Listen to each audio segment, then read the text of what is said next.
Hello all, welcome back. This is Crooked Leg here in the Kansas City War Room, and we are looking at the turn for the Japanese of Operation Overlord. This would be January of 1939.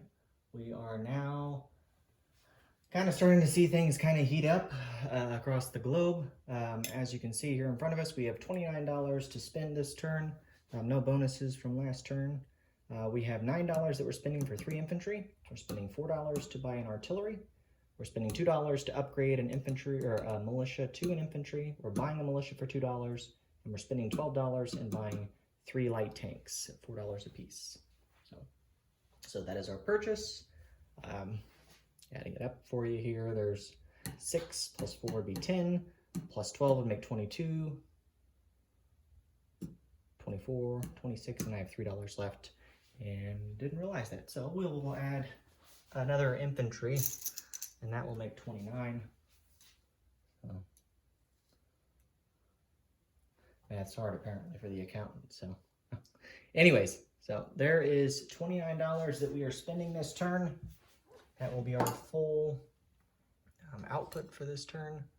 And now let's go ahead and get started on our tech roll. So we have 1 tech roll, and it has been a fruitless endeavor for the last 4 or so turns. So hopefully, we hope we can get stage 1 of something. So we're going to continue yet again on improved construction. We need a 7 or higher, and we got an 11. Huzzah. So let's grab a rondel and go update the Japanese. Just forewarning you, about half the map is unset up. We were in the process of renovating the war room over the weekend, and we retired the 10-foot map and went down to an 8-foot map. A little bit more cozy, but a little bit easier to use. So for those of you that are interested, here I'll zoom out and give you guys kind of an idea of what the war room looks like here. So there's the old 10-foot map. We've got it retired up there. But here's where we'll be working back over there. So anyways, back to it. So we got improved construction for stage 1. The other matter that we're going to do this turn before we get started on any combat moves is the Japanese. I've already placed a rondel and replaced the units, but we will be aligning Siam this turn per the alignment rules. So Siam is now Japanese controlled, so we gained a militia. We'll go up $1 on the income tracker, and then we gained a torpedo boat destroyer and a regular destroyer that are both in Sea Zone 88. So there's both the ships, 88. So that is it in terms of kind of pre-combat activities. Combat-wise, we only have 1 combat that we are going to engage in this round. And you guessed it, we are going to strike as best we can here in Singhai. So the CCP get to be the target of our rage, as they have been for the majority of the game. So I tip my hat for them for taking all the shots here. So our 2 fighters and 3 tactical bombers here in Shantung will be lifting off and will fly over Sichuan and attack in Singhai. So they'll have 2 movement left after the combat. We're also going to bring in the 2 fighters from Suyan along with 4 motorized divisions, and the cavalry division will attack from Rihi as well. So let's go ahead and put those units in there so you can see everybody that's coming in.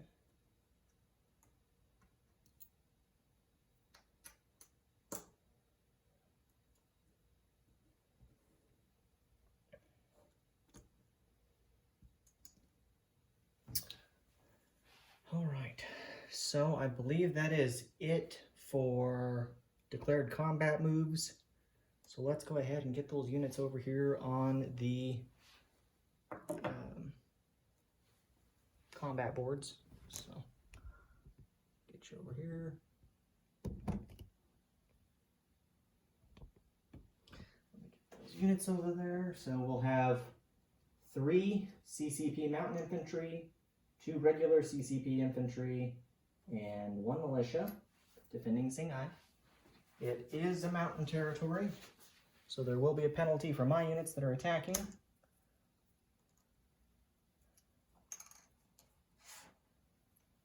And of course, his mountain infantry will defend at 5s because of the boost. Those of you that are new to the channel and are kind of just picking up on things, green chips on my channel represent mountain infantry. They do not represent 3 units, as a lot of other players have them. Kind of just a force of habit. We've always kind of had them that way with my play group, so to each their own, I suppose.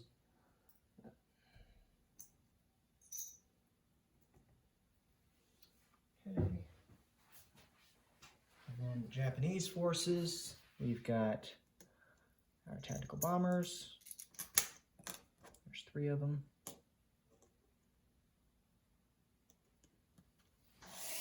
At 7s, 4 fighters at 6s. And then our 4 motorized divisions. They would normally attack at a 2, but the mountain penalty puts them down to a 1.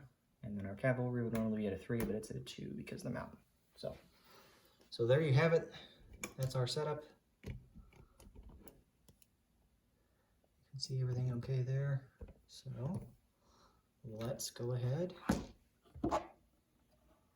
and start rolling, shall we? So first off, there are no first strikes to contend with, so it's regular combat rolls. So we have 3 tactical bombers that will be at 7 or less. 3 tactical bombers. There's 3 hits. 1 is a target selection, so we will target select 1 of the mountain infantry, and the other 2, one will be the militia and another one will be a regular infantry. Then we have 4 fighters at 6s. Boy, that was a good roll. All right, so we've got a 6 here, a 5, a 2, and a 2. So that is everything that is remaining. There were only 3 other units. So that's all the hits against the CCP. So now we'll have the Retaliation Strike from CCP. So we have 1 at a 2 for the militia. That's an 11, so that's a miss. We have 2 infantry at 4s. So those are both misses as well. And then we have 3 mountain infantry at 5 or less. So they got 1 hit, so we will take the cavalry. Okay. So we took the territory with 4 motorized divisions, along with all of our aircraft. But they will not be landing in the territory, so we got our revenge for the awful defense rolls that my 7 infantry got in Singhai when it was first taken over by the CCP not last turn, but the turn before that. So RIP to the CCP. That happened a lot. But, all right. Let's get our aircraft over here.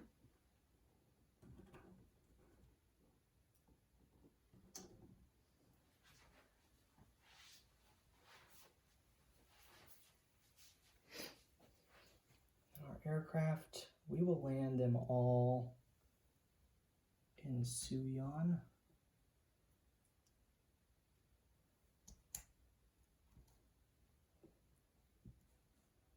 No issues there in terms of movement. We'll get that chipped out here shortly. So we're on into non-combat moves here. So we landed our aircraft in Suyon. So there are 7 aircraft there in total. Our first bout of non-combat, we are going to move these 3 destroyers here in C zone 38. Let me angle down here so you can see a little better. So C zone 38. They're going to move from C zone 38 into C zone 56. So that'll use 1 movement. 2, 3, and 4 ending in C Zone 89. And all 3 of them will each pick up an infantry in Tokyo. So I'll be left with 1 infantry in Tokyo. So we'll take these 3 destroyers. So they're coming down here, as you can see, okay. And they're all going to stop in 89. We'll get those chipped out. I need to get a task force marker in there. But we'll drop all 3 of those infantry in Kwangtung. And there are currently 4 regular infantry, so we'll chip that out. So 4 plus 3 would be 7. So we'll have a chip and get rid of 5 gray. So that does that. So we're back to that there. And then we are going to take these 2 transports that are here in C Zone 38, and they will each pick up, well, one will pick up 2 infantry, and the other one will pick up another infantry and an artillery, and they will move 1, 2, and stop in C Zone 89, dropping these 3 infantry off in Kwangtung. So we'll chip out the artillery here in a second, but we're adding 3 more infantry to Kwangtung.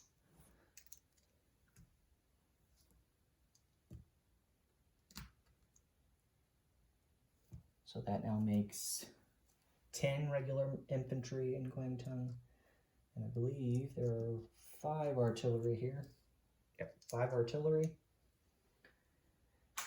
in Kwangtung, and we added another one, so we're going to have 6 in total in Kwangtung.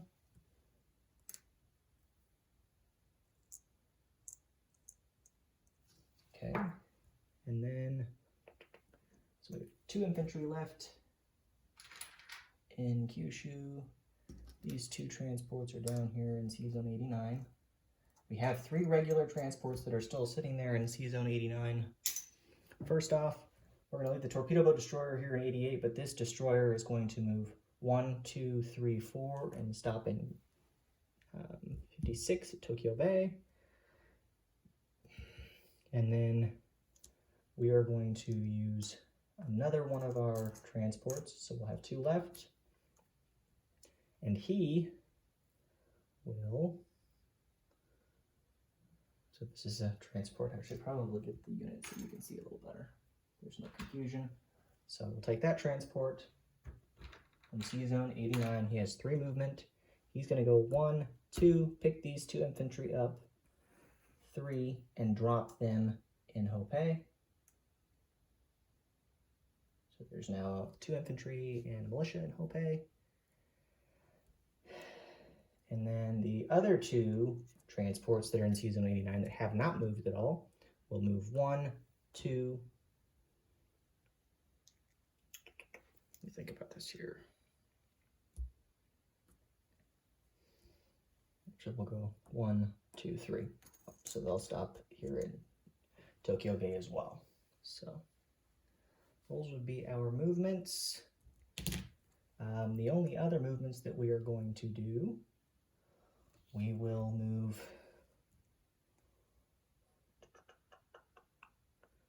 one infantry from Hunan,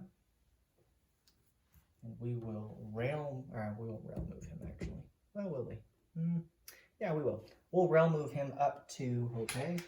So we now have a 3rd infantry here in Hopei.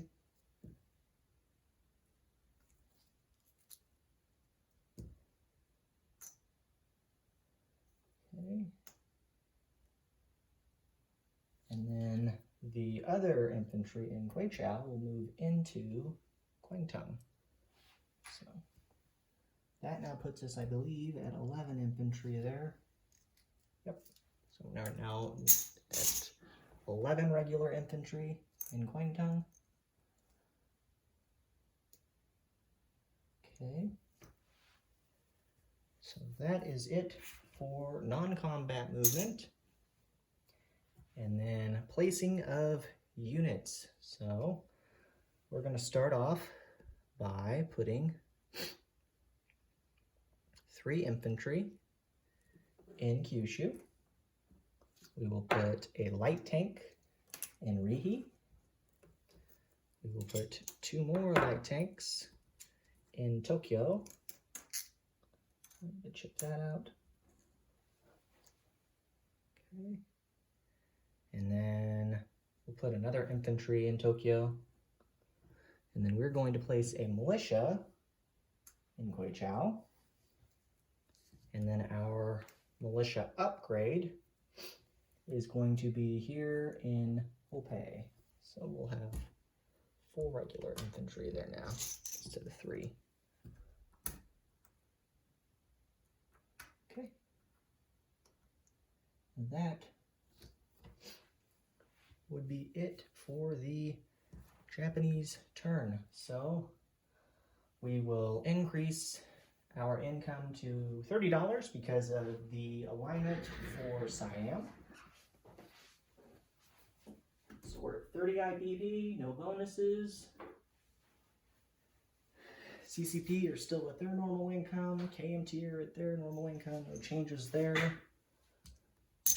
believe that does it for the Japanese. So we will be watching and anticipating our opponent's moves going forward. Good game thus far. So very, very, very interesting. So thank you all for tuning in. This is Crooked Leg here in the Kansas City War Room, and we are signing off for the Japanese turn for Operation Overlord, January of 1939. Thank you all. Have a good one.